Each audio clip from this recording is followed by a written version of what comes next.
Yeah, Kaveh, now we can start.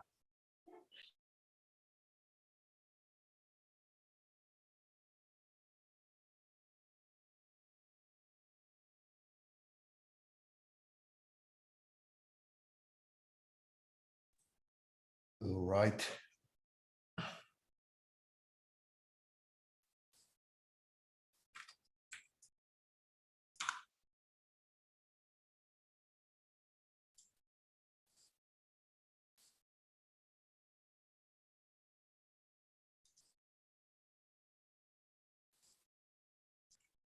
Okay, cool. Can you hear me, everyone?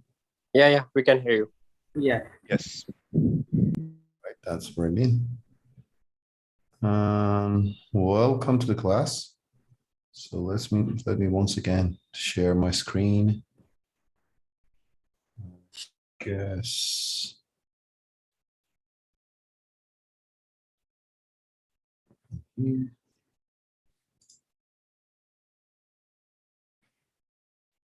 Okay, and let us begin. All right, that's brilliant. Once again, I would like to welcome everyone to the CCIE Enterprise Foundation training starting from June 2022. Once again, my name is Kaveh Eslahi, and here is my LinkedIn. You can also connect me through the LinkedIn if you've got any question. And this is a networking training class for the CCIE Enterprise Infrastructure track.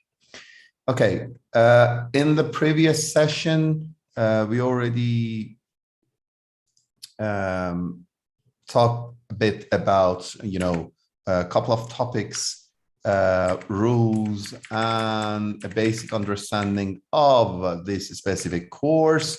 And now what I'm going to tell you, first of all, I'm going to tell you some course outline very first, then I'm going to tell you the class rules, and then we're going to start the layer 2 switching deep dive.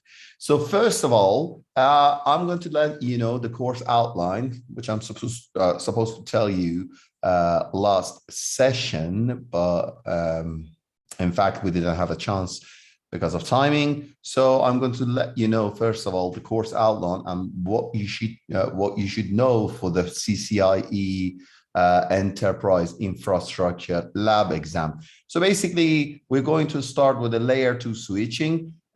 We have lots in common with Encore course and also NRC.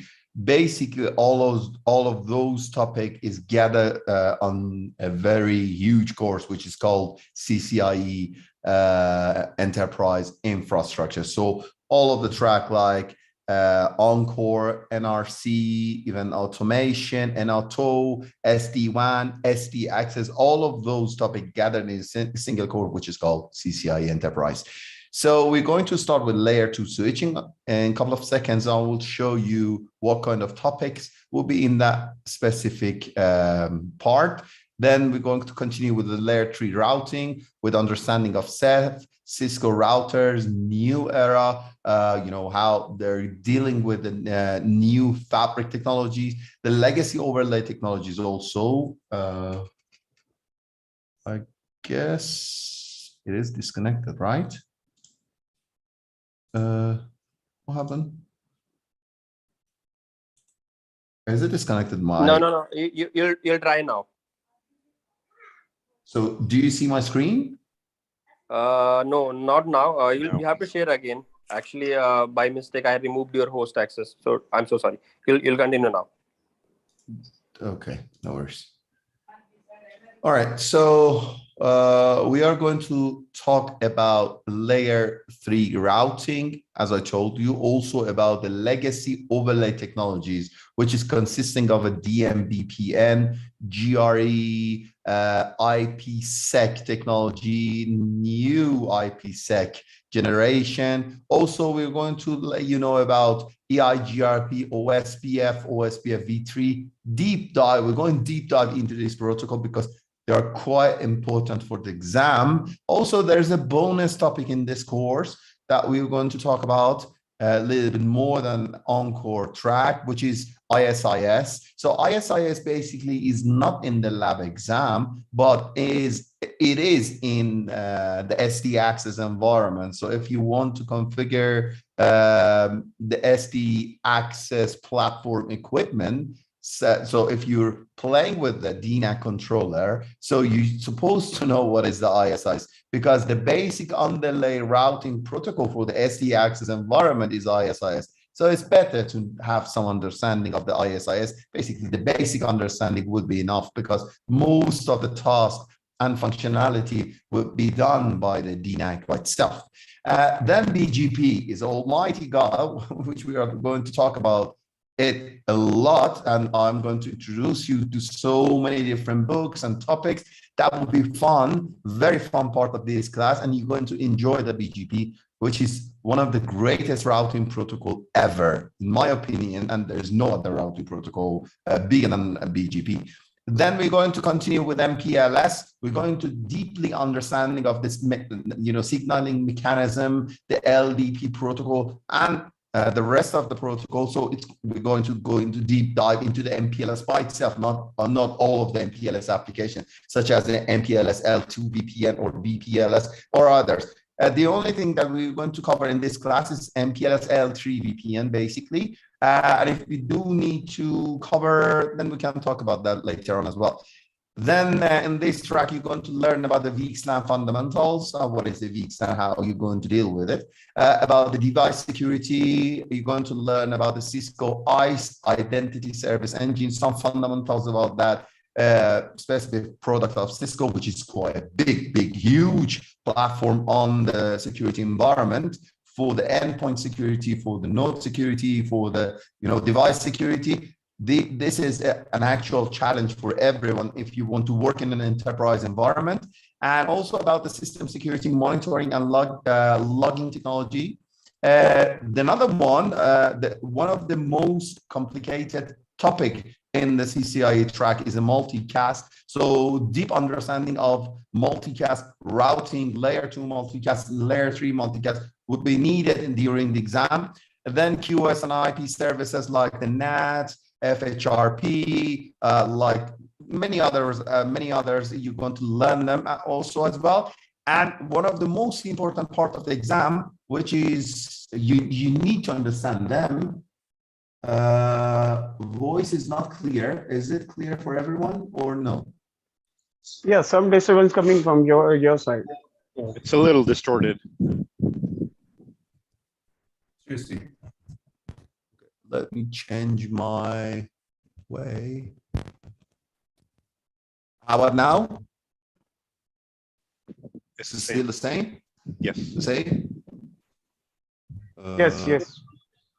All right, let me change my voice from.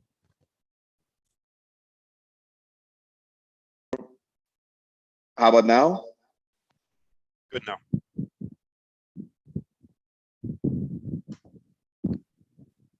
Okay, bear with me for once.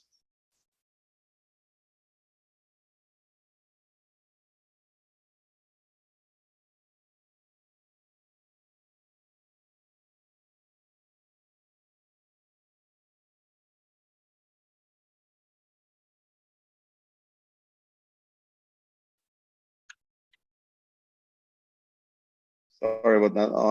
Don't know what is happening with the microphone. Sometimes it's happening. Okay, let me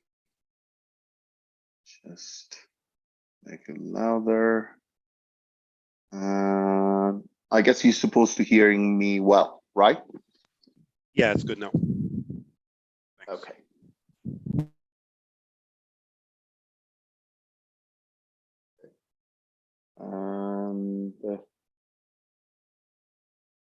Let me share the screen again.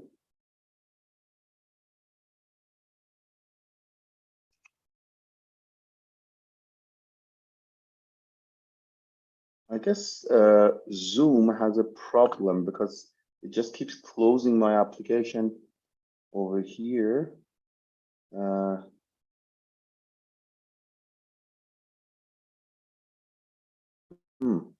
Interesting.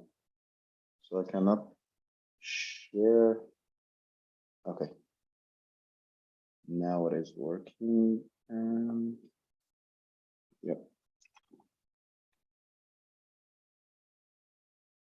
Supposed to work now. All right. I guess you can see now. All right. Yes.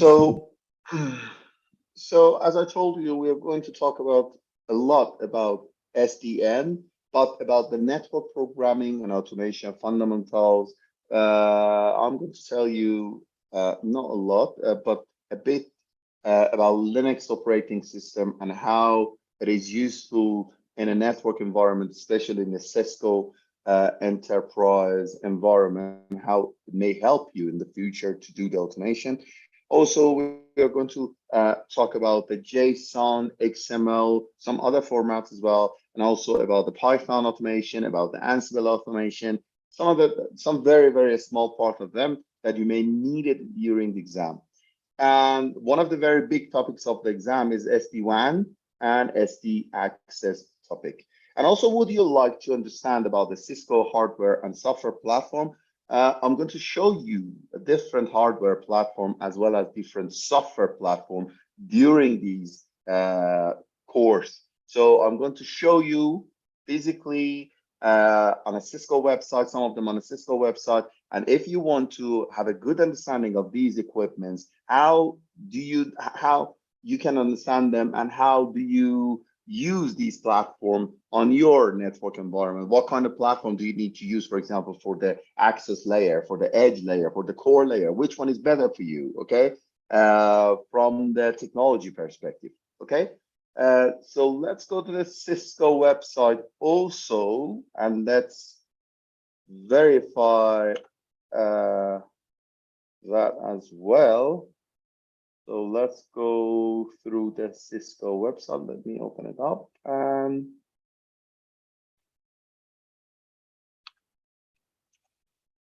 Yep. I guess you can see.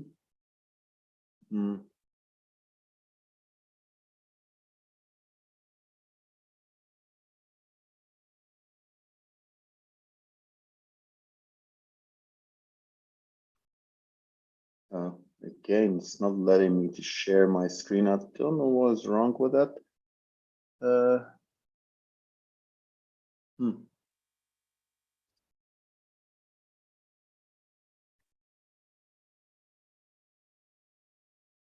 Okay, now it is working. Okay, so you could see this now. So basically, this is a CCIE enterprise infrastructure exam blueprints. The exam description is consisting of the network infrastructure, some network infrastructure topics like the managing MAC address table, error disable recovery, the layer 2 MTU, CDP and LLDP, some UDLD technology, VLAN technology, especially access port, trunk port, native VLAN, manual VLAN pruning, BTP, even BTP is not mentioned in this course, but you need to understand what is the BTP. I will let you know a basic, very basic and very fast track of the BTP as well. The VLAN database, the normal range, extended range VLAN, voice VLAN, and also different version of the BTP. Again, we are going to continue with the Ether channel. What is the main usage of the Ether channel after this spanning tree, not before the spanning tree? So after that, we are explaining spanning tree protocol, different variety, different flavor of the spanning tree protocol, like the PVSC plus, rapid PVSC, MST. Then we are going to continue. With routing concepts, starting with DRF Lite, policy-based routing, then EIGRP, BGP, OSPF, and also ISIS. Then we're going to continue to multicast technology, IGMP v2, v3. Also we are going to talk about MLD. Guys, let me tell you something also about the IPv6. If you want to do the exam, during the exam, you're going to be questioned to configure different platform with the IPv6. Okay, many different topics of IPv6. You should understand the IPv6 by itself.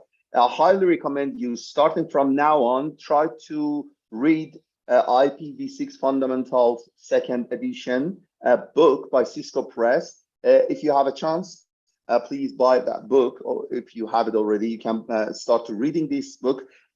This is a very, very easy book to read, very easy to understand all of the topics in that specific book. So start to understand the IPv6 fundamentals, and then when we are explaining routing protocol, you can have experience of configuring IPv4 as well as IPv6, because honestly, there is no difference between them in the functionality. But when you're configuring them, that in the configuration, it has a lots of difference. Lots of different, part are different. However, on routing protocols such as OSPF, you have also different behavior, maybe different LSA types for the IPv6. Okay, I will let you know later on about more details.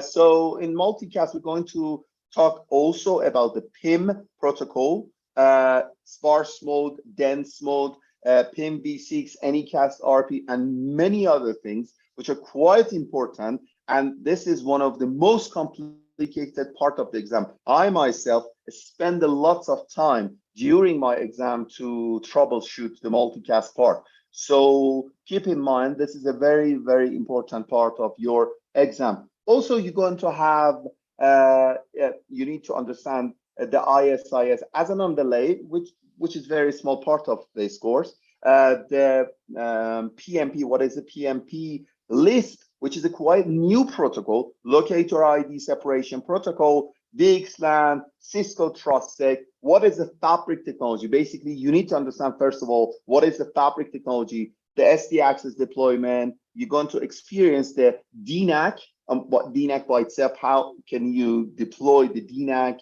how can you deploy the automation of the DNAC, even the automation of the DNAC, how can you deploy the SD access environment in a very small office, or it doesn't matter, that will be a large office. Again, there's no difference. Again, we're going to continue with the segmentation, macro segmentation and micro segmentation by using VNIDs, different VNIDs, and also the SGT, which is the security group tagging that is deployed by TrustSec. Then what is assurance? Then we're going to go to the next topic, which is the SD-WAN. What is the vBond, vManage, vSmart? What is the routing protocol for SD-WAN, which is called Overlay Management Protocol, or OMP.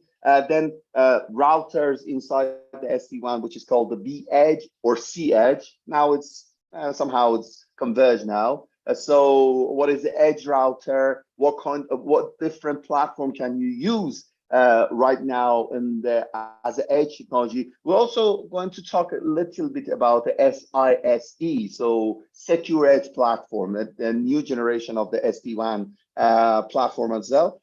Also the WAN edge deployment. Then let's continue to the transport. So in the transport, we're going to talk about the Mpls and Dmvpn. As I told you, some new topics in the Dmvpn, such as, I don't know, maybe the PFR. Maybe you didn't have a chance to play with the PFR technologies, or per tunnel QoS, which is very good in the Dmvpn, in the legacy network, that may help you a lot if you want to deploy it.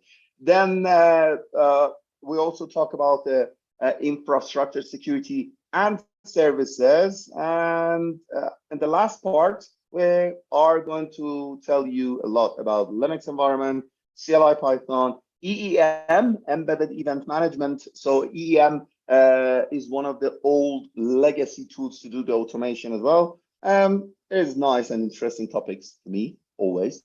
The programmability of vManage API, also play with the DNA Center API, and do some configuration with netconf or restconf platform, REST API, Postman, and that's it. I guess for the exam, that will be enough. So you can tell right now, there is a huge lots of topics in this course that we need to cover, right? Is there any question on the blueprint of exam?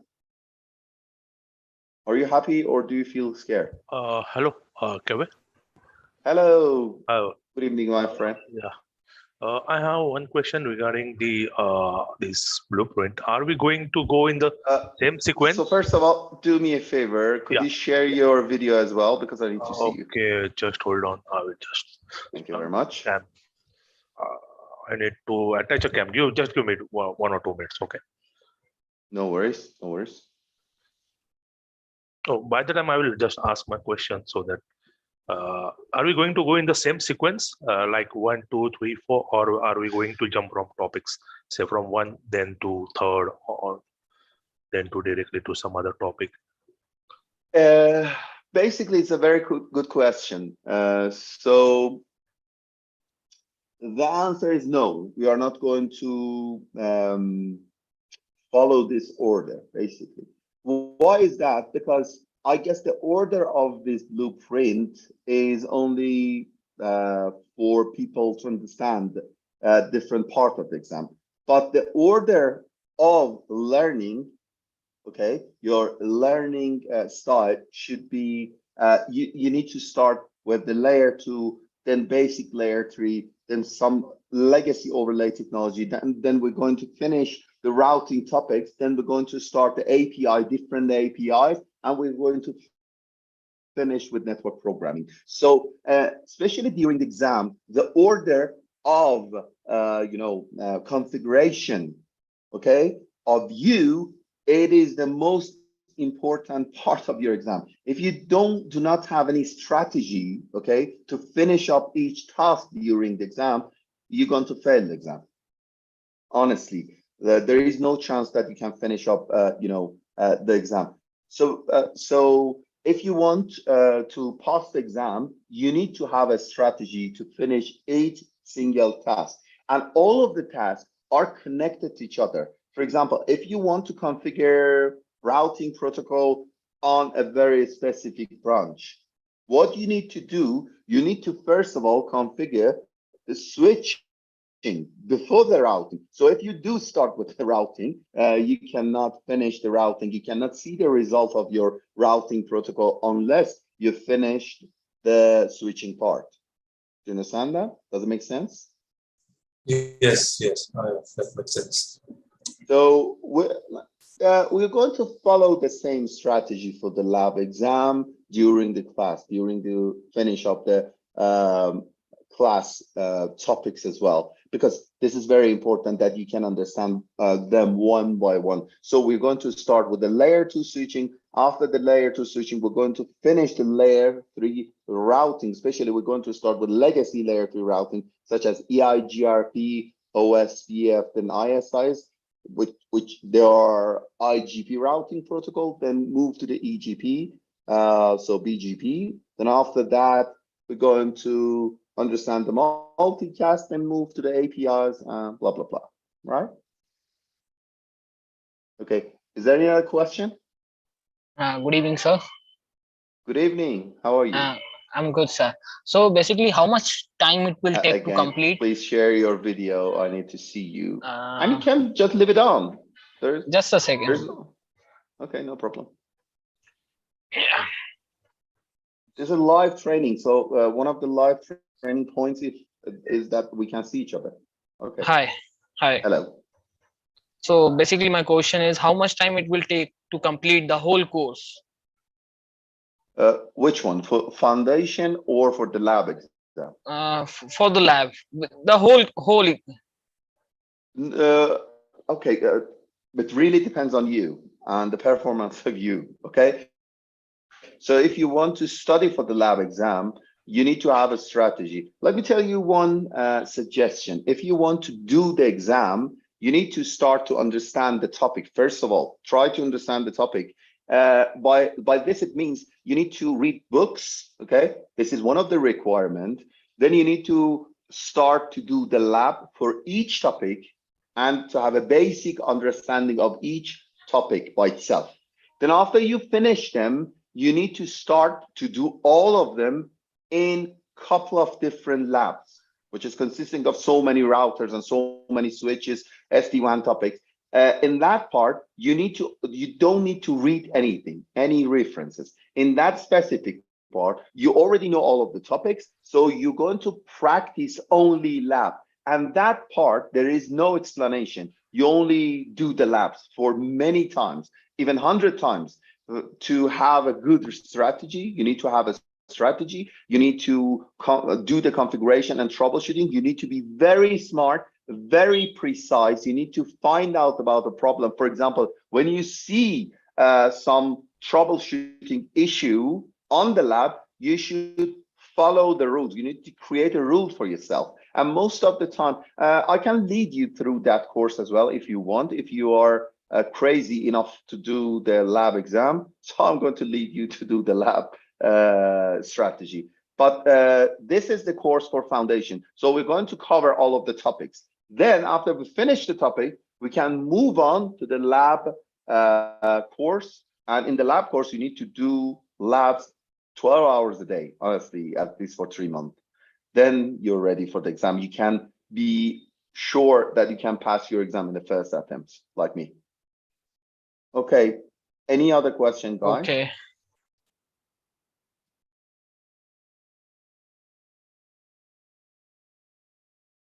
Any other question?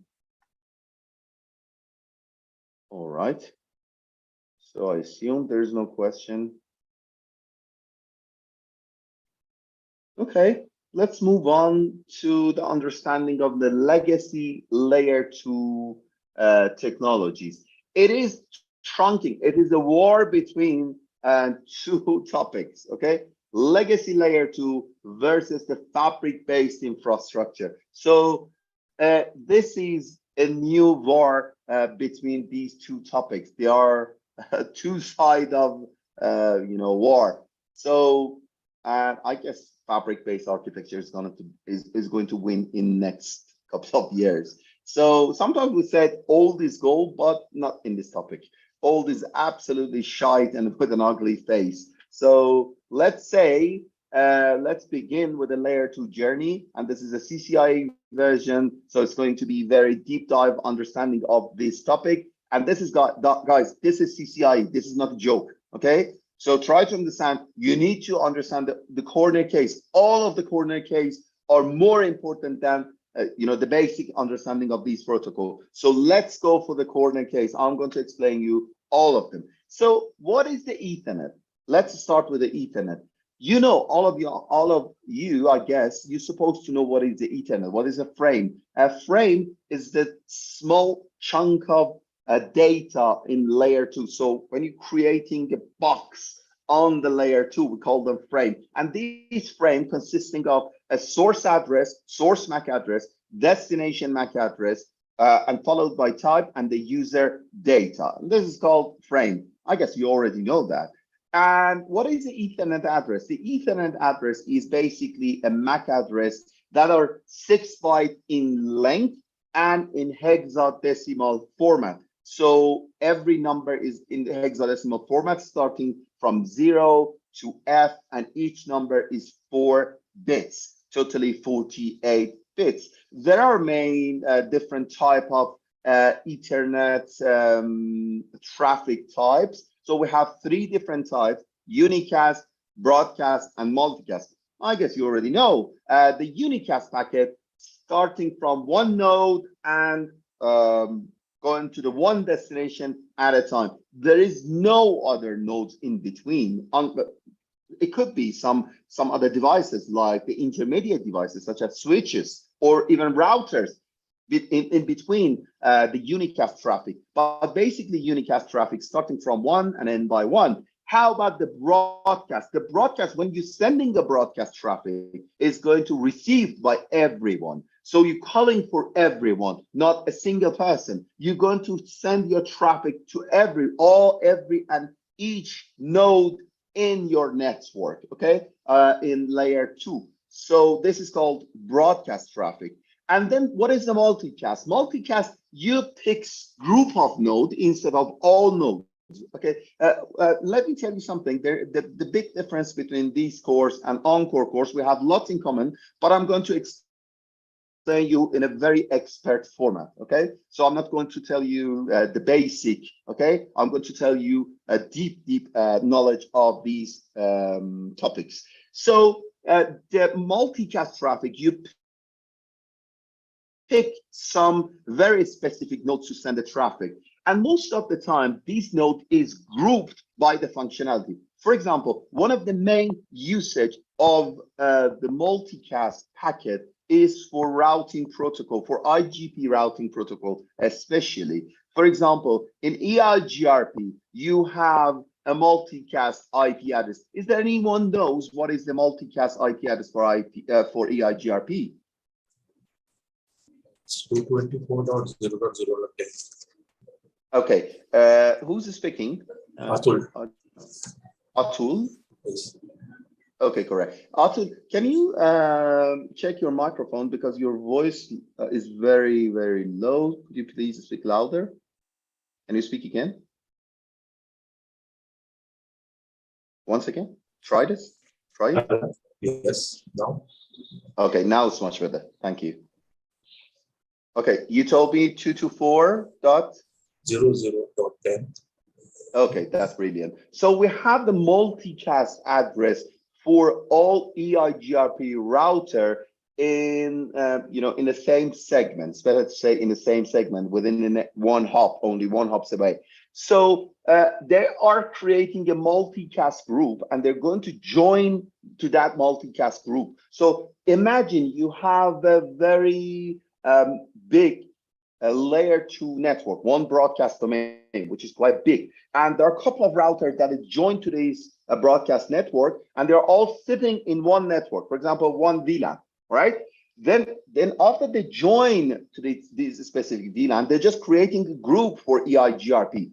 Imagine there are 10 routers, but only 5 of them have been configured by EIGRP Autonomous System 10. So they're just creating a multicast group and they're going to join to that specific multicast group. And after that, when they just want to speak with each other, instead of sending a broadcast traffic or unicast traffic, they're going to send multicast packet to each other. You see how beautiful it is, okay? This is gorgeous, okay? Because instead of sending the traffic to everyone, I'm going to send this traffic to only very specific node on that specific broadcast domain. This is what we call multicast. Do we need to understand it now? No, don't worry about it. We're going to explain deeply multicast in the future. Don't worry about it. It's going to kill you, honestly. One of the topics that's going to kill you on the CCIE track, that would be multicast. The rest you can understand, but multicast is absolutely different. Okay, so do you think, is there anyone here that thinks he knows layer 2 very well? I don't think anyone in the world can understand the layer 2 problems, okay? When you have a problem with routing protocol, even BGP, you have a strategy. You know what is the problem. You know how to follow the rules and how to find the problem. But, in layer 2 world, it's very difficult to find a problem, okay? Let me tell you, when you have a loop, you're going to have a nightmare, okay? It's going to be very hard day of your life to find the problem. What the hell is that problem? How could I find this problem in my network? Okay, so layer 2 is very complicated. So let me ask you a question. How will the switch recognize different traffic types? Okay, what an example. Let's say you have a switch and this switch receives a traffic. So first thing first, switch extract the MAC address, the destination MAC address. Switch is only looking at the destination MAC address to forward the traffic. So it extracts the destination MAC address. It says, hey, I see these destination MAC address. How should I forward this traffic? To one node, to multiple node, or broadcast node? How switch deal with it? Is there anyone in this class knows this answer?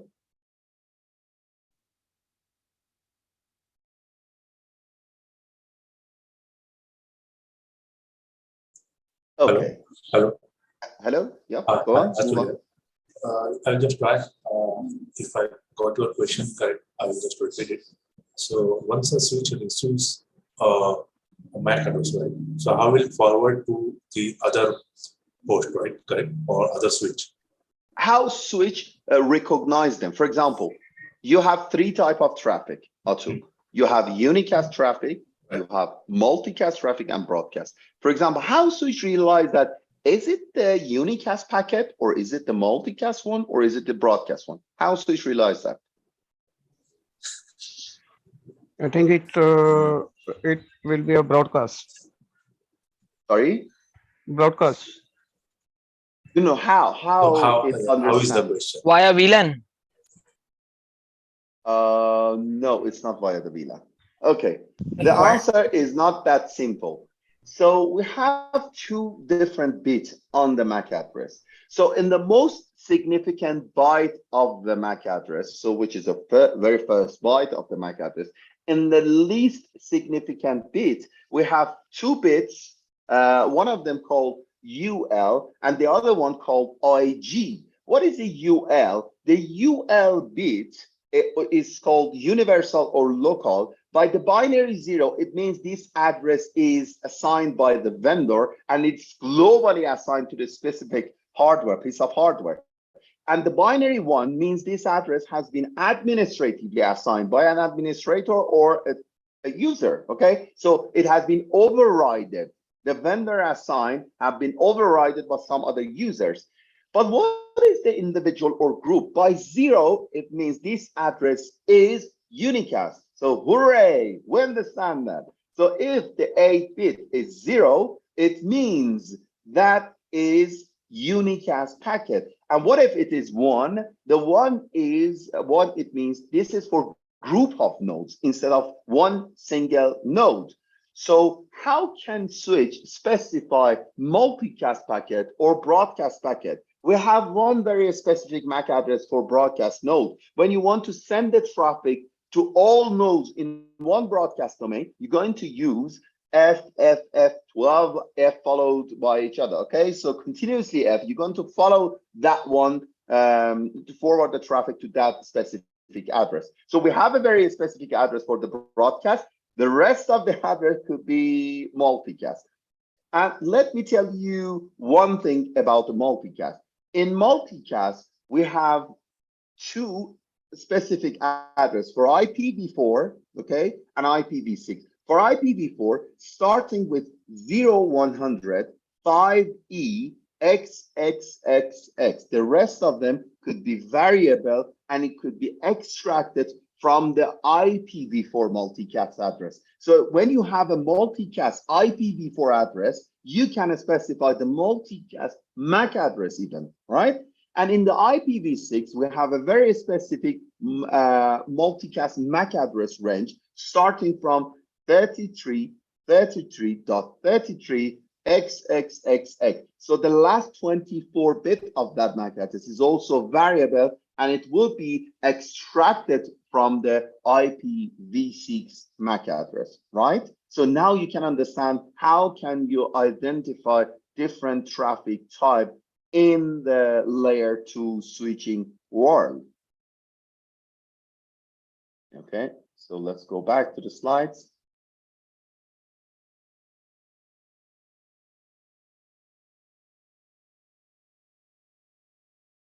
Okay, so this is what we call IG and UL.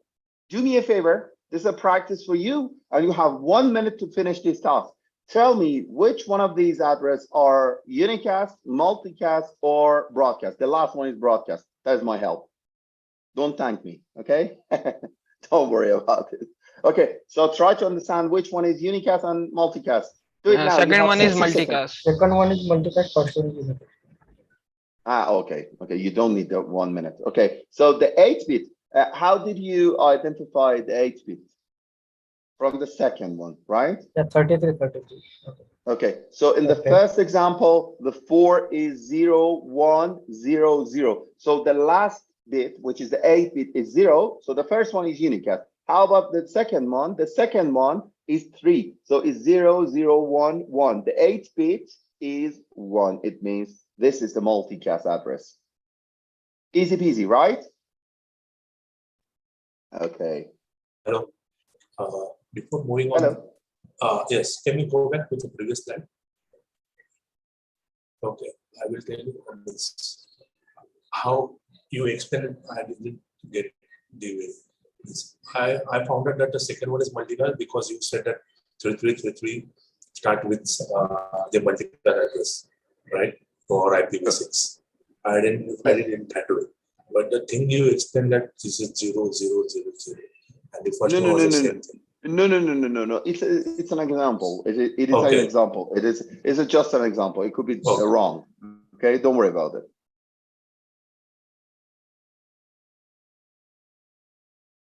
So what about the broadcast domain? What is the broadcast domain? So broadcast, when you're sending the broadcast traffic, the domain, the border of a network that can receive a broadcast traffic is called broadcast domain. So let me show you a switch, a real one, okay? The Catalyst 9300 switch.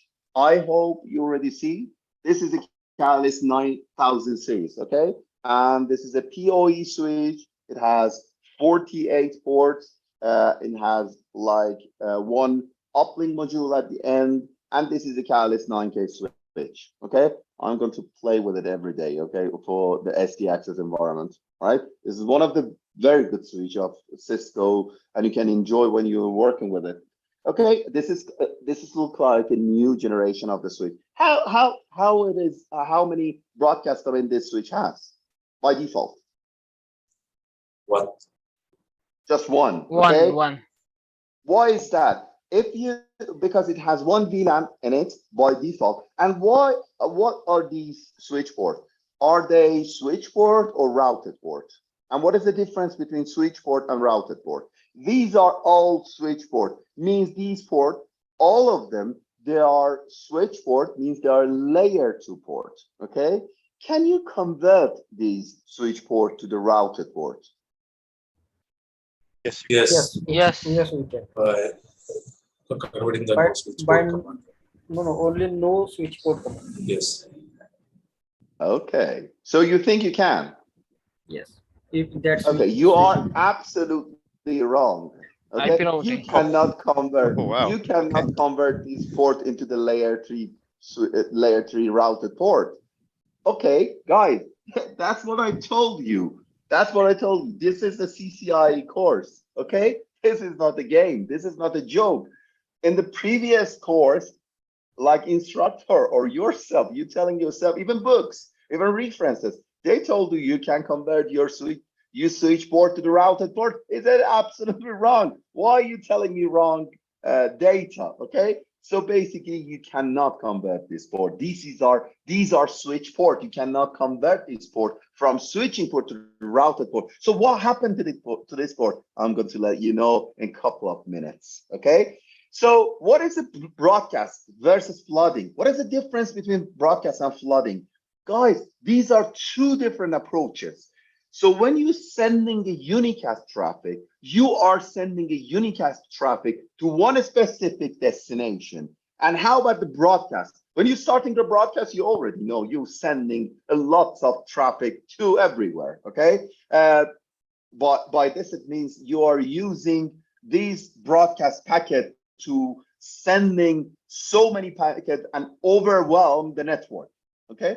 But is it possible to send a unicast traffic on a flooding manner? Yes, it is possible. So you can send the flooding traffic by unicast. You can send the flooding by multicast. So all of the traffic type could be flooded. But how? Let me tell you a story. Let's say Irfan, my friend, is going to send the traffic, okay, send the traffic to Parvin, okay, in this class. He just wants to send the traffic to Parvin, okay, and he knows the MAC address of the Parvin, okay, and Parvin has one specific MAC address, unicast MAC address, and Irfan knows already what is the MAC address. He tried to send the traffic. When Switch received this MAC address, it says, oh, okay, sorry, I don't know where is the destination. What should I do with it, okay? This is a unicast packet. I'm supposed to send this traffic in a unicast way, but it is not possible, okay? Because I don't know where it is. What I'm going to do, I'm going to send these packets to everywhere in this broadcast domain, and everyone, they are going to receive these packets, okay? They're going to receive this packet on that specific broadcast domain.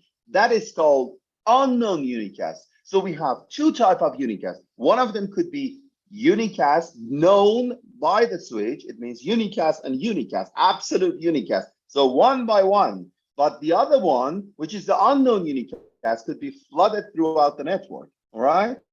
So now you know the difference. We have two types of, even for unicast, we have two different types.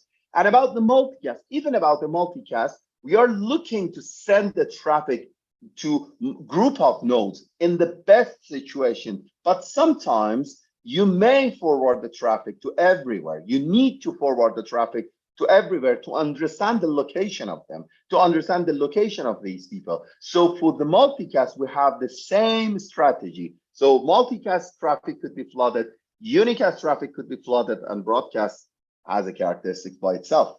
So for the known unicast, we already know, let's say Fred wants to forward the packet to the other node. So what Fred does, it sends the traffic to the switchboard, and switch has the MAC address table.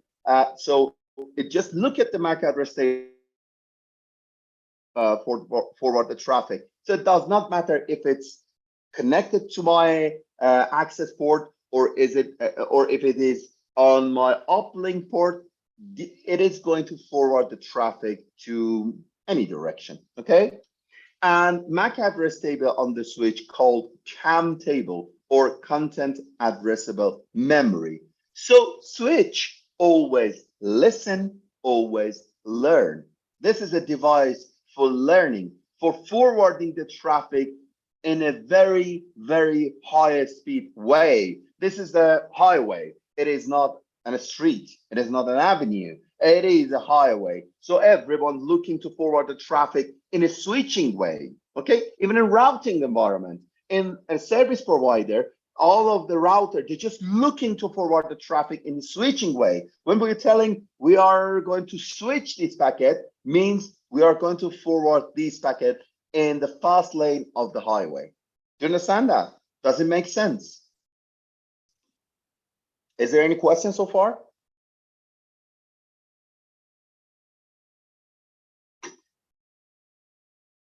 Okay, so happy. So flooding unknown unicast, we already know. And in summary, we have known unicast, so forwarding frame out on a single interface. Unknown unicast flood the frame out of all interface except the interface that frame was received.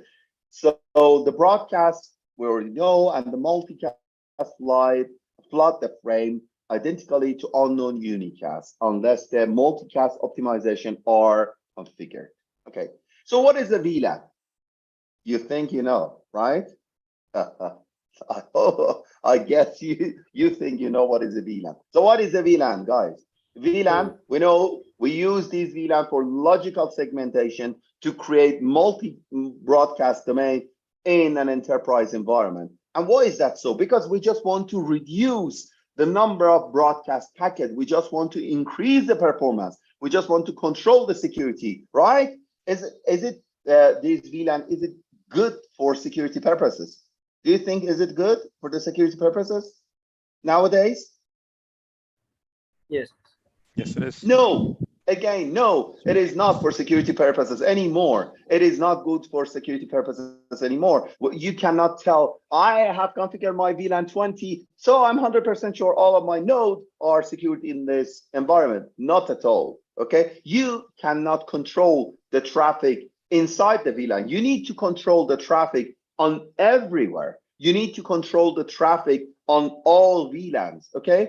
Keep in your mind, I'm going to tell you a lot of information about new technology. So when I'm telling you the legacy technologies, I'm going to replace them with the new technology. So you need to control these traffic. Even inside the VLAN, we have a couple of new ways, new technology that you can control the traffic, such as security group tagging to control the traffic. Who is going to do what? Okay, so VLAN is not quite enough anymore. Okay, we need to have better segmentation, like the macro segmentation. VLAN is a logical segmentation. We need to have a macro segmentation, which is called VN, And we need to have also better segmentation, even smaller segmentation than VN, which is called micro segmentation. Okay, and virtual LAN is only bloody segmentation. Okay, so there's no point of using VLAN nowadays anymore. Okay,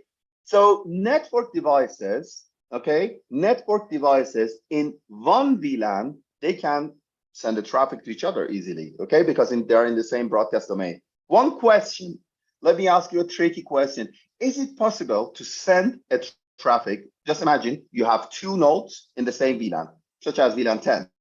Is it possible to send the traffic between these two nodes if they have different IP addresses, different IP subnets? What do you think?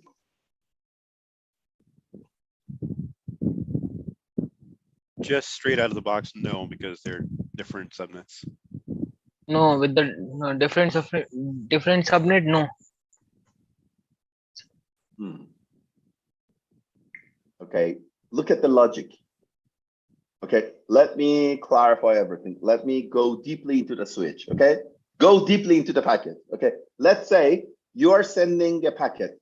You try to send a ping traffic, maybe ping one IP address. Okay, what the switch does in different subnet. I see. So you think you know the CCNA? You don't, guys. So this is your next session homework for tomorrow night. Okay, tell me, is it possible to send a traffic between two different IP addresses in two different subnets, but in one single VLAN? You can challenge with yourself. You can ask your friend, even CCIE guys. You can ask whoever you want. Okay, just ask them and find the answer. Okay, and this is a very tricky question. And remember, CCIE is a matter of tricky questions. You should always prepare yourself to find out these questions during the exam. Even you may never face some situation, but you're going to see them in the exam. You should find the answer during the exam. So be smart and be prepared. So let's say we already know what is a VLAN. Okay, so do VLAN really help? Yes, somehow, to reduce the storming, reduce the overwhelming of the devices. Nowadays, the throughput of the devices are very, very like increased since last couple of decades. So now we don't have any like throughput issues anymore. But to reduce the security risk, yeah, maybe not. You need to have some security policy. But honestly, the main usage of the VLAN is for logical segmentation, and that's all. And by logical segmentation, you can have different strategy for department, for different buildings, for rooms, for group of people. You can have your own strategy, but you need to have a strategy, a written strategy to create a VLAN, right? And I'm going to let you know after that. And how many VLAN do we have? 4,096 VLAN, starting from 0 to 4,095. Okay, 0 and the last one, you cannot use it, is a reserve. VLAN 0 reserved for .1p traffic and cannot be modified and deleted also. And the last one also. And how about the VLAN 1? It is the bloody VLAN 1. You should never use the VLAN 1 in any default access port, in any trunk port, in anywhere, okay? And it also cannot be modified or deleted, okay? From VLAN 2 to 1001, it is called normal VLAN range. And from the 1002 to 1005, it is the reserve, again, for 50 FTDI and other special usage. And from 1006 to 4094, we call them extended range, and you can add, delete, or modify as necessary. Or so tell me, I want to create 200 VLANs, okay? Which one should I start with? Normal or extended, and why?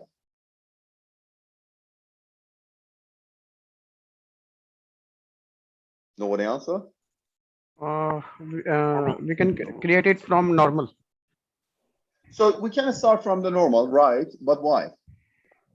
Because it is a standard range. If we choose the extended LAN, then we require the VMPS server in our network. Okay. This is not my answer. Okay. Yes, you are right. We need to start from the VLAN range. But let me give you some very short answer, and this is your second homework for tomorrow as well. Okay, because it's a CCIE.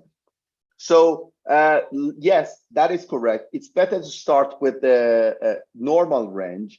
But why we are not recommending to use extended range? Because you have some limitation of the extended VLAN on some specific devices. Okay, they may not support some specific, for example, technology on the extended range. So try to finish normal range. Then when your normal range is finished, you can start with the extended range. I guess if you finish the normal range, you should work in some very large environment, very, very huge environment. Because I don't believe, is there anyone here is working on a network that has more than 1,000 VLAN? Is there anyone here? No. Okay, so I guess you don't need, okay, in an enterprise environment. So let's say that is it, but I'm looking for the correct answer. Please go for it and search through the web and find why we are not recommending to use the what is the limitation. Okay, what is the limitation of using extended range? And it's a hide and seek game, guys. We have normal range, we have extended range, and we have internal range. So what the hell is internal range? Okay, so we have internal range as well. What is it? Why do we have internal range? How can I find out about these internal range? Guys, I ask you, is it possible to change switch port to the routed port? And all of you told me, yes, for sure, you can just change this behavior. You can change the switch port to the routed port. Is it possible? No, absolutely not. It is not possible to change that port. Okay, so you told me the way. Yes, Kaveh, I have done it myself. I pressed the no switch port on my CLI, and then I assigned the IP address to my interface, right? Yes, correct. You have done it, but it is like it is in a script. You just made in a script. You didn't change the switching behavior on that specific port.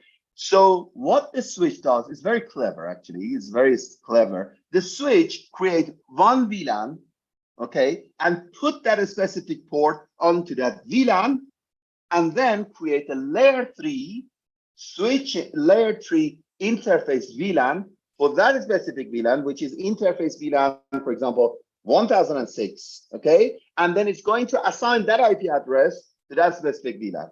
You understand now? Do you understand it? Okay, so the switch cannot convert a physical switch port to the physical routed port, because this is a physical switch port, okay? I cannot convert it with the one command, change the logic. It's not a robot, okay? So if I want to do it, I need to change this switching port from the switching to the routing interface by creating an VLAN, assigning that IP address to the interface VLAN, which is a layer 3 interface. I'm going to assign that IP address. Then that would be, my case. Okay. So how I'm going to find out about that internal VLAN? I have so many no switch port on my switch. I have configured so many on one of them. If you go to the switch and press show VLAN internal usage, you may find out about these internal VLAN on your switching platform. Okay. Does it make sense now? One thing, Yes. different platform could have a different characteristics. I'm telling you about the legacy network environment. You may have different characteristics on the new generation of the switching platform, okay? It is not 100% always, okay? So you may have different situation. You need to understand them. You are a CCIE attendees. You want to go for the CCIE lab exam. So you need to practice and read them a lot, okay? So let's go to the lab. Let's just make our hand dirty.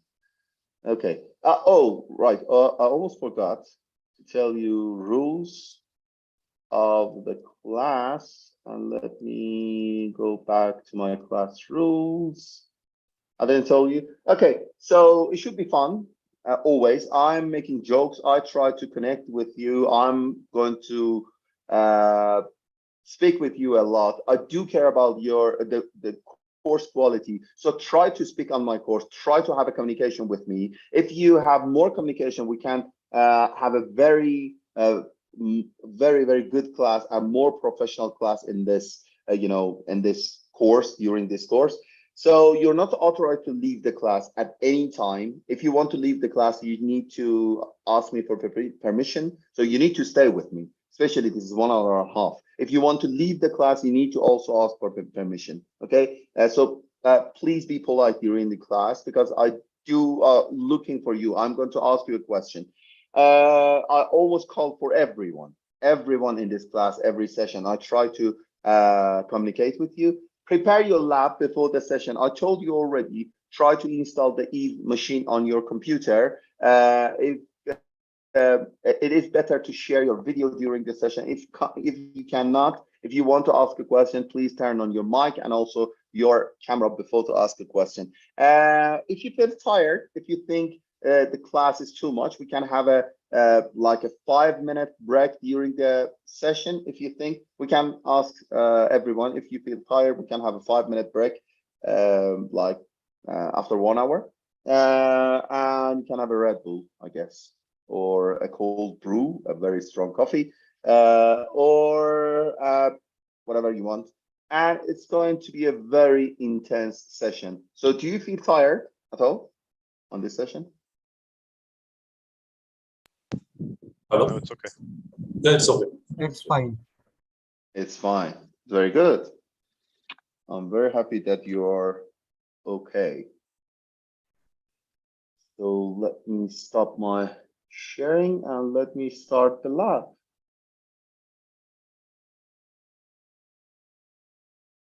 Here we go. Okay, let's start. Let's start a very small, tiny laboratory. Okay, we're going to create some VLAN and we're going to experience the CLI of this switching. All right.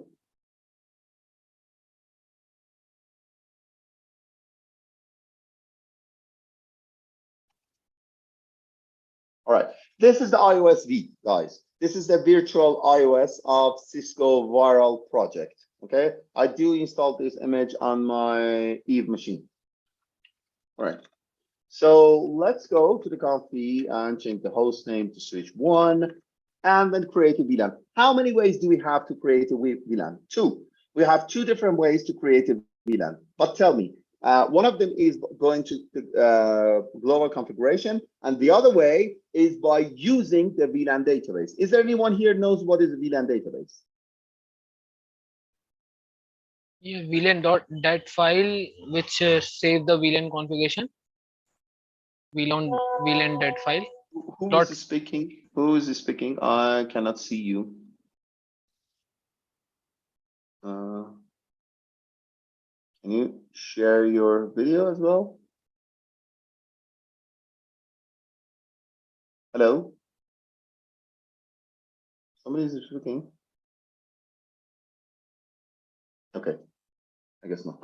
Okay, so VLAN database basically is a way that you can manage your VLAN.dat, VLAN database, by going to that specific mode on the privilege mode. So if you go to the privilege mode and you press VLAN database, you go to the VLAN database mode and you can start the configuration from here, okay? And sometimes if you press VLAN then database, you would see that there's no command of VLAN database. But when you press VLAN database, it goes through that. Why is that? Because it's a hidden command. This command, this mode, there's no usage for this mode anymore on the switching platform. Okay, but on the routers, you may need to follow this. Imagine you buy an ISR router, integrated service router, and you buy a switching module, and you want to put that switching module on that ISR router. The switching module will give you switching port, okay, the layer 2 switching port. So you need to create, okay, a VLAN and assign that VLAN to that specific port, right? Is it correct? So in this situation, you need to configure the VLAN, but I'm in the router, so I don't have any mode. Sorry, could you hold on a second?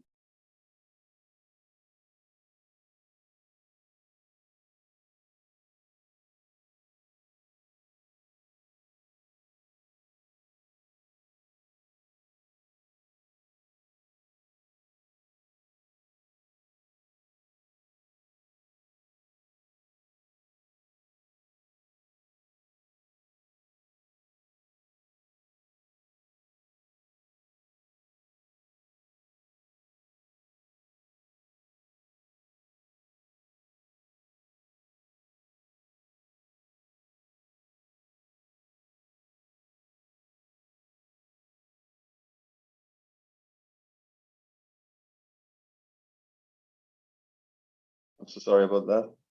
Okay, so VLAN database is a hidden command on a switching platform, but in a routing platform, you have this specific mode. And if you want to create a VLAN, you need to go to the VLAN database on the router. Then after you create these VLAN on the VLAN database, you need to verify, apply, and do the configuration and interface.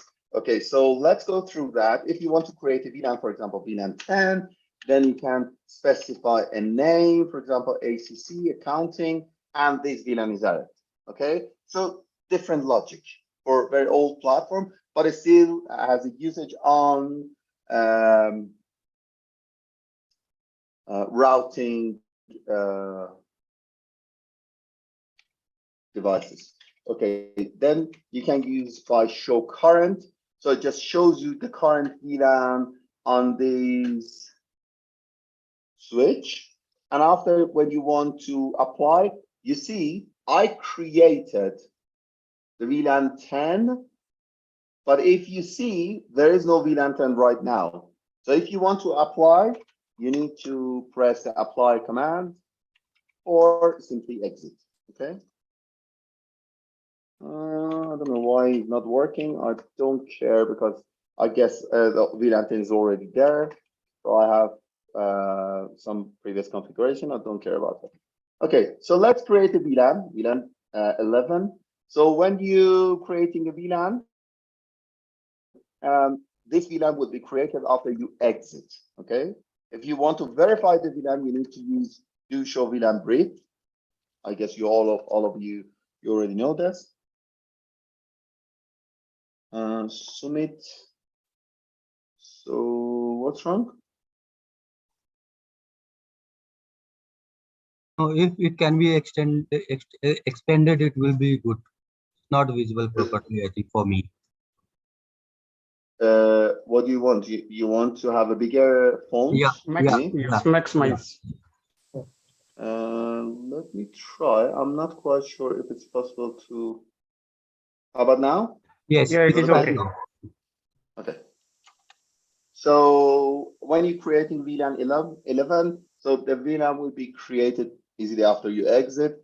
You can go back to the VLAN 11. You can put a name on it, for example, I don't know, maybe accounting.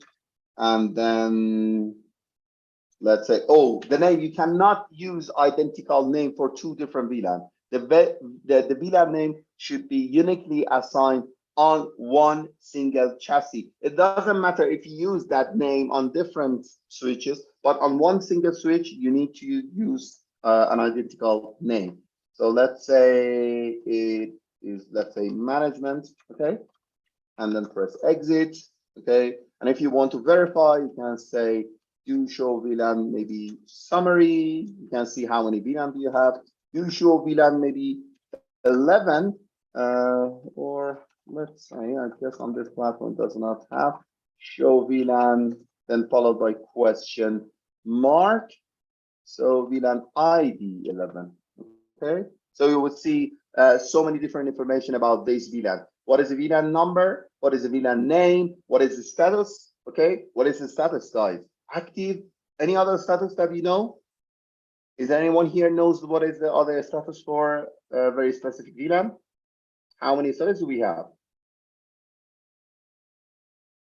The status could be active or suspend or locally shut down or no status. I will tell you later on. And this VLAN is VLAN 11. The type is Ethernet, and the MTU size is 1,500. So 1,500. So it is this one. How about the remote span VLAN? I will tell you later on what is the span. Is there anyone here knows what is the span?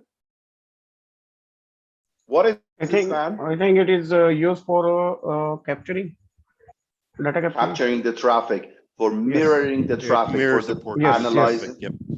Correct. We will tell you later on. And primary, secondary type. Okay, if you do have a private VLAN. On this course, we are going to let you know about the private VLAN as well. Okay, so let's go back to the show VLAN brief. Okay, and also about the output, seeing the output of the command. When you want to see the output of a single command, you need to be very precise, especially during the exam or when you work, even when you work. So when you want to verify the functionality of something, okay, if it's working properly or not. So you're using show VLAN brief followed by the pipe. So pipe just put the output of the first command in this, to the input of the second command. Then you can, for example, filter by saying include, for example, 11. I just want to see how many ports are in my VLAN 11 and what is the status of that. Or I just want to start with 11. Okay, I just want to start with 11, or I don't want to see 11. Okay, all the rest I want to see. Okay, this is how it's done. And I have another very important question for you. Okay, now let me ask Mr. Atul. He's the guy who's only listening to me beside Irfan. Yes. So Irfan and Atul just shared their video. The rest of the guys, they didn't share the video. And I'm very angry with you. Also, Parvin, I'm talking to you as well. Try to share your video. What do you scare from yourself? Okay. Don't be shy. Okay. So let's say I just want to assign this, to show IP interface brief, exclude unassigned. And how many interfaces do I have? I have an interface 𝐊𝐢𝐳𝐬/0. I'm going to set this port on VLAN 11. I'm going to do this.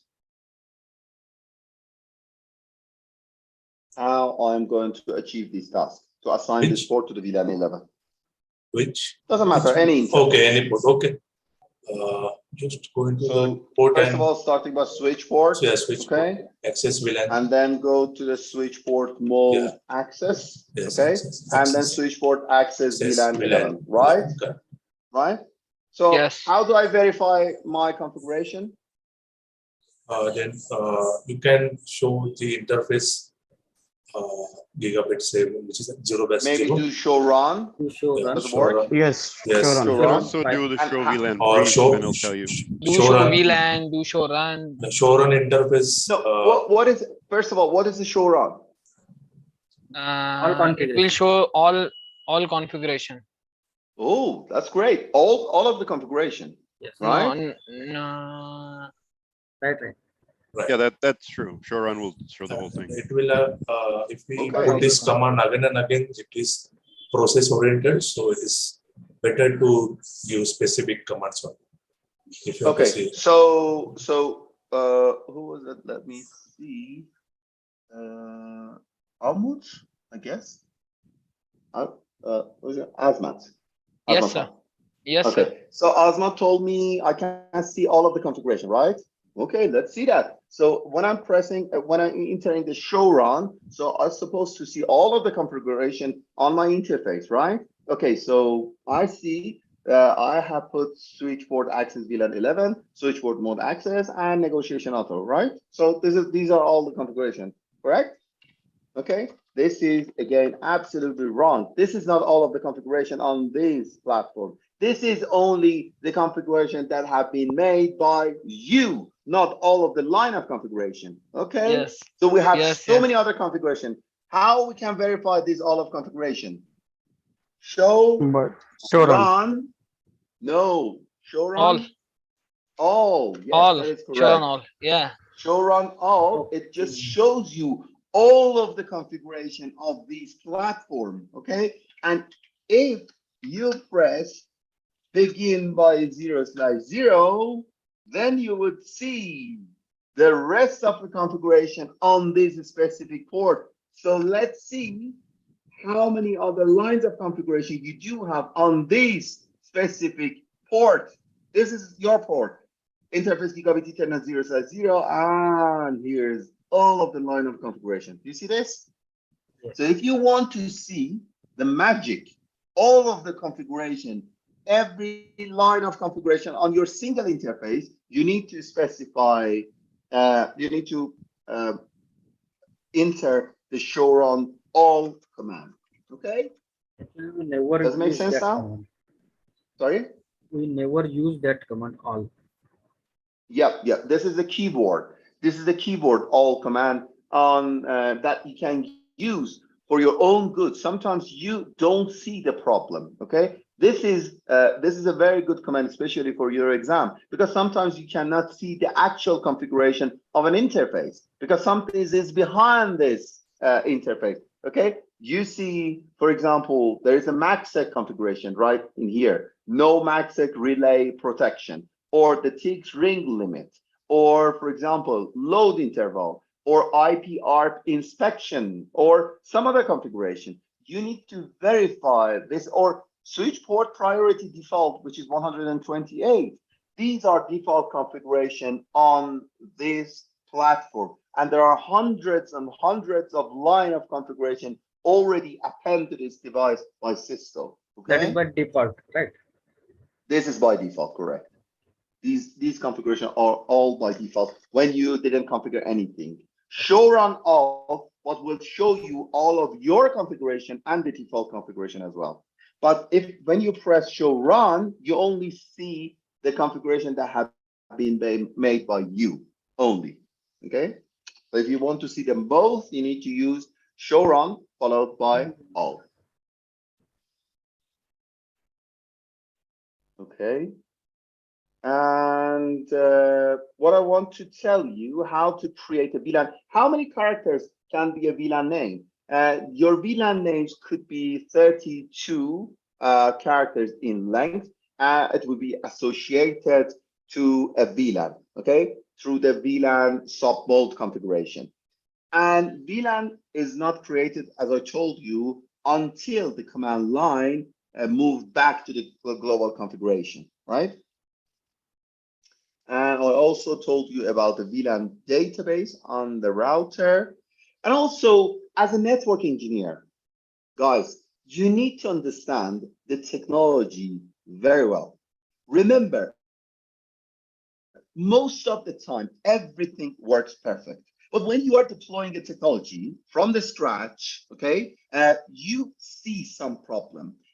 For example, let's say you are deploying a network. Okay, later the problem and challenge would disturb you, and that's where the skills and art of your troubleshooting that is going to help you to solve the problem. Cisco iOS, and we have a different iOS, iOS XE, iOS XR, even NXOS for switching. Cisco iOS just gives you the various methods to verify your configuration and find the root cause of issue. For the CCIE exam, I guess the most important skill that you need to have, first of all, is the time management.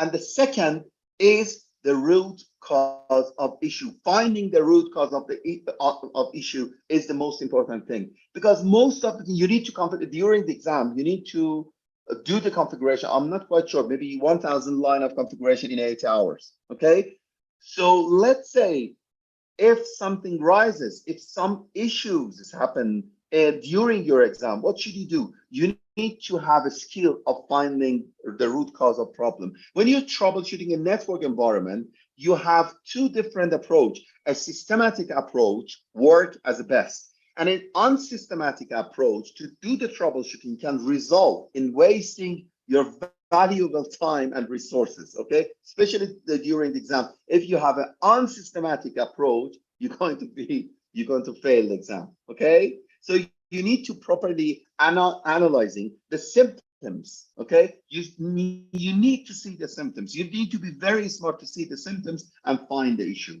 right? Right, guys? You happy? Yes, sir. Yes, sir. Okay, it's very important. It's very important. Okay, so for example, for VLAN, I'm seeing the syslog message here. It says native VLAN mismatch. Okay, on my gigabit Ethernet 00. Why? Because this interface have been connected to other switch, and this other switch it says, okay, your native VLAN is something different, and we'll tell you later on when you see this configuration, what should you do? And what is the default command? What is the default command? Is there anyone knows what is the default command? Yes, it puts the port back into out of the box form, basically. No, okay. Back. Remove You just apply the default configuration. Okay, yes. Easy. Okay, we already know that. And the last part of this class for today's session, where is the VLAN location? I guess everybody knows. Where is the VLAN location? How should I find the VLAN location? Where is the VLAN location, guys? It is in the VLAN.dat file, right? Yes. VLAN.dat file.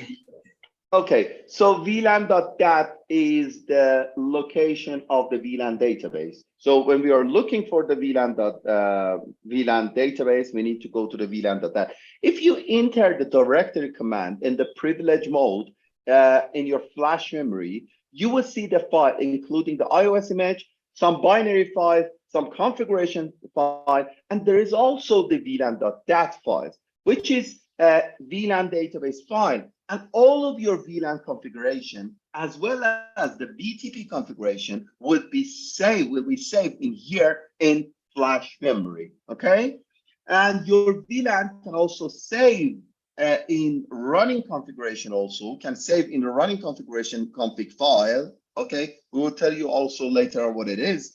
And when and how file is populated depends on the type of the VLAN range. Okay, that's what I told you. VLAN range is matters, normal or extended, and BTP version. We'll cover all of them, all of these, information later on in this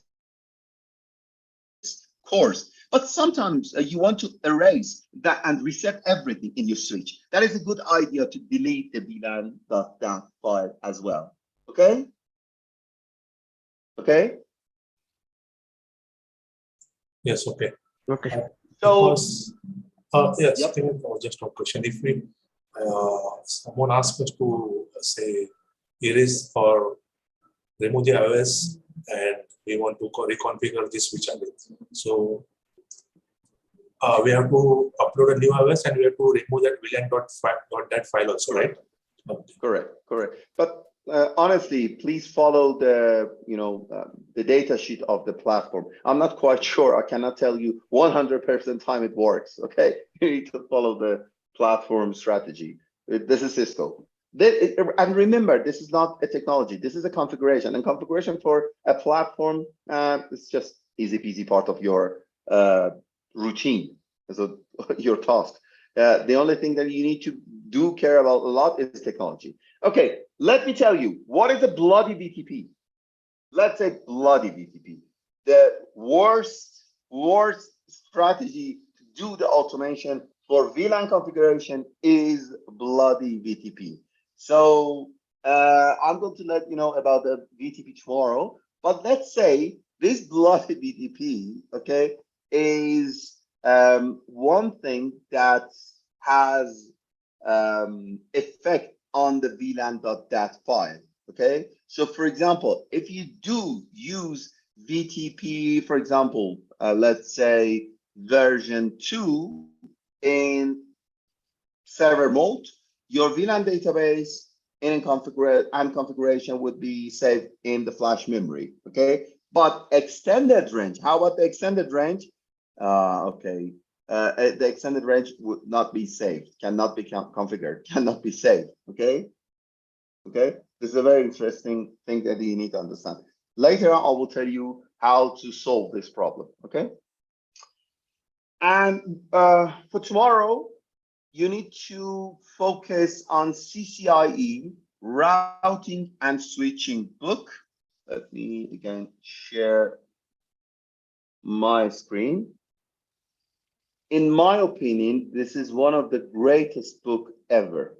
Okay, let me share my screen and show you from my library.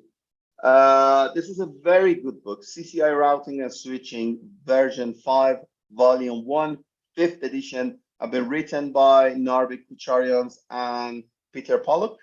And in the first chapter, you have the Ethernet basic. You can just read first Ethernet layer 1 and 2 and switching and bridging logic. Then move on to the chapter 2 and start to read the chapter 2, starting from virtual LAN, VLAN trunking protocol, and also a bit about PPVoE connection. This is a very, very good book, in my opinion, one of the best book ever. So try to read this chapter 2 before the next session. All right. Is there any other question that I can answer? Can you please share the link for that book? Is it possible? You need to ask networking guys. Okay. Maybe if they do have, they can share it with you. You can actually, if you just do a Google search for it, I mean, it's an older book, so it is available on Google. You can just download it. No. Okay. Okay. Thanks, sir. Is there okay? Is there a question, guys? Kaveh, you're also saying the IPv6 fundamentals, start reading that? Yes, it's better in your free time, in your extra time. If you have any free time, try to start reading that book and try to have a piece of pen and paper with yourself and try to write down some IPv6. Try to understand the culture of the IPv6. It's very good that you can have experience to working with it before we starting to learn the routing protocol. But anyway, if you don't have a chance, to learn them, I'm going to explain the IPv6 fundamentals, the very basic part of the IPv6 on this class. And then we move to the routing protocol configuration of IPv6. How can you configure, for example, EIGRP for IPv6 or OSPF v3 version, or even ISIS? Okay. Okay. One quick question. I know you were saying if you can't make a class, because on Friday I won't be able to make the class for Friday. Mm-hmm. That would be okay. If you cannot, you can watch it. Okay, I guess they can provide you offline, but make sure you are going to watch it later on that same day. Yeah, and that was my follow-up. Like, all the recordings are available on their website. Is that true? Yes. Yeah. Okay. Yes. Okay. Gaurav is here. Gaurav, are you there? He should be here, I guess. No, he's not. But I guess yes. Okay. That will be available through the right. Okay. Sounds good. Thank you. Any other question, guys? Do you feel happy about the class? Okay. Tomorrow is no class, right? Tomorrow, I guess there is a class. Yeah, there is a class tomorrow. Yeah, Monday to Friday. Monday to Friday. Okay. Right. Okay. So I will see you guys later on tomorrow. Same time. Have a good day. And remember, be smart and be a hard worker. You need to study very hard. This is a CCIE enterprise track and one of the most complicated course on earth. Okay. Take care of yourself. I'll see you tomorrow. Bye-bye.